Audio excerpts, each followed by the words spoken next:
வணக்கம் மக்களே. நடிகர் ராஜீவை பிடிக்கும்னா நம்ம சேனலை சப்ஸ்கிரைப் பண்ணிக்கோங்க. இவரோட வசனங்கள்லாம் ரொம்பவே ஷார்ப்பாக இருக்கும்னு சொல்லலாம். ஒரு டிப்டாப் ஆசாமியாக பல படங்களில் அசத்தினவர் தான் நடிகர் ராஜீவ் அவர்கள். இவரோட சொந்த ஊர் மதுரை. இவரோட உண்மையான பெயர் ராஜசேகர். இவரோட தந்தையார் பாலசுப்ரமணிய முதலியார், தாயார் ராஜேஸ்வரி அம்மாள். இவங்களுக்கு மகனாக பிறந்திருக்காங்க நடிகர் ராஜீவ் அவர்கள். இவர் வளர்ந்தது எல்லாமே பெங்களூரில் தான். இவரோட மனைவியின் பெயர் ராணி. இவருக்கு கிரண், சூர்யா, மீனா காமாட்சின்னு 2 பிள்ளைங்க இருக்காங்க. சினிமா துறைக்கு வரதுக்கு முன்னாடியே சென்னை தாஜ் கோரமண்டல் ஹோட்டலில் தான் வேலை செஞ்சுட்டு இருந்திருக்காங்க. இவர் முதல்ல சினிமா துறையில் டப்பிங் ஆர்டிஸ்டாக தான் வேலை செஞ்சுருக்காங்க. 1980 வெளியான ஒரு தலை ராகம்ன்ற படத்தில் நடிகர் ரவீந்தருக்கு டப்பிங் கொடுத்தவர் நடிகர் ராஜீவ் என்பது குறிப்பிடத்தக்கது. இதுதான் இவருக்கு முதல் படமாக இருந்திருக்கு. இவர் நடித்த முதல் படம் ரயில் பயணங்கள். இந்த படத்தை டி. ராஜேந்திர அவர்கள் இயக்கியிருக்காங்க. 1981 இந்த படம் வெளியாகிருக்கு. இதை தொடர்ந்து இயக்குனர் கே. பாலச்சந்தர் அவர்களோட அவள் ஒரு தொடர்கதை படத்தில் கன்னட ரீமேக்கில் நடிச்சிருக்காங்க. தமிழில் ஜெய் கணேஷ் நடித்த கதாபாத்திரத்துலையும் நடிச்சிருக்காங்க. இந்த படம் 1983 வெளியாகிருக்கு. குடியார அன்னை கேரக்டரில் நடித்து அசத்திருப்பாங்கன்னே சொல்லலாம். இவர் நடித்த பல தமிழ் படங்கள் ஹிட் ஆகிருக்கு. வில்லன், குணச்சித்திரம்னு பல வேடங்களில் நடித்து அசத்திருக்காங்க நடிகர் ராஜீவ் அவர்கள். இவர் கடைசியாக நடித்த படம் சிவப்பு மலை. இந்த படம் 2010 வெளியாகிருக்கு. இந்த படத்துக்கு அப்புறம் வெள்ளி விழா நாயகன்ற பட்டம் இவர் கிடச்சிருக்கு. நடித்த படங்கள் எல்லாமே வெள்ளி விழா தான்.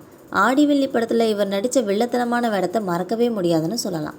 2008 டிஎம்எஸோட விழா ஒன்றில் இவர் பேசும்போது, டிப்ளமோ இன் ஃபிலிம் ஆக்டிங் இன்ஸ்டியூட்டில் தான் நான் படித்தேன். நான் ரஜினிக்கு ஜூனியர்னு பெருமையாகவே சொல்லிக்குவேன். நடிப்பை ஏன் சொல்லித்தரணும்? எம்ஜிஆர், சிவாஜி தான் எங்களுக்கு 2 கண்கள் மாதிரின்னு சொல்லியிருக்காங்க. அதுக்கு பேக் போன் யாருன்னா டிஎம்எஸ் தான். அப்போல்லாம் இன்ஸ்டியூட்டில் நடிக்கணும்னா, நீ சந்தோஷமாக வெளியிலேருந்து வரடா, உங்கள் அப்பா செத்து போயிட்டாங்க, நீ நடின்னு சொல்லிடுவாங்க. அப்போல்லாம் கிளிசரனும் கிடையாது. என்ன பண்ணுறது, அந்த நேரத்தில் நடந்ததை பற்றியும் நான் சொல்கிறேன்னு சொல்லிட்டு தங்கப்பதக்கத்தில் ஒரு அருமையான சீன். ஒரு 5 நிமிஷம் டைம் கொடுப்பாங்க. டிஎம்எஸ் சாரோட சோகமான பாட்டு சுமை தாங்கி சாய்ந்தால் சுமை என்னன்னு அந்த பாட்டை கண்ணீரோடு பாடணும். அதுக்கப்புறம் சாந்திங்கிற படத்தில் யார் அந்த நிலவங்கிற சாங். இந்த பாட்டை கண்ணதாசன் எழுதி எம்எஸ்வி மியூசிக் போட்டு டிஎம்எஸ்ஸை தூள் கிளப்பிருப்பானே சொல்லலாம். அடுத்த நாள் கேசட்டெல்லாம் ஆடிஷனுக்கு போயிடுச்சு. எம்ஜிஆர், சிவாஜி எல்லாம் டெடிகேட்டுக்குனே பிறந்தவங்க, வாழ்ந்தவங்கன்னு சொல்லலாம். அந்த சாங் கேசட் அங்கே போனதுக்கப்புறம் அடுத்த நாள் ஷூட்டிங் வரும்போது காலங்காத்தால் 7 மணிக்கெலாம் ஷூட்டிங். ஆனால் சிவாஜி சார் 6 மணிக்கெலாம் அங்கே உட்காந்துருவார். அன்றைக்கி அவர் வரவே இல்லை. எல்லோரும் வெயிட் பண்ணி பார்த்தாங்க. மணி 7:30 ஆயிடுச்சு, 8 ஆச்சு. ஷூட்டிங் கேன்சலும் பண்ணிட்டாங்க. அடுத்த நாள் 7 மணி ஷூட்டிங்கில் 9 மணி மாட்டினாங்க. அன்றைக்கும் அவர் வரவே இல்லை. எல்லாருமே அப்செட் ஆகிட்டாங்க. இது என்னன்னு சொல்லி அவர் வீட்டுக்கே போயிட்டாங்க எல்லாருமே.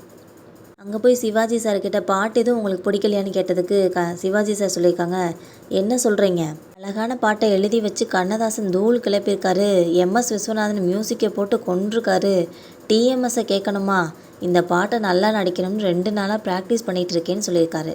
அவர் சொன்ன அந்த வார்த்தையை கேட்டோன்னே அவங்க எல்லாருக்கும் இருந்த டென்ஷன் ஒன்று கூட அப்போ இல்லாமல் போயிடுச்சு. உங்களுக்கும் நடிகர் சிவாஜி கணேசனை பிடிக்குமா? நம்ம சேனலை மறக்காமல் சப்ஸ்கிரைப் பண்ணி பெல் ஐக்கானை கிளிக் பண்ணிக்கோங்க. இது போன்ற டெய்லி வீடியோஸ் உடனுக்குடன் வந்து சேரும். தேங்க்யூ.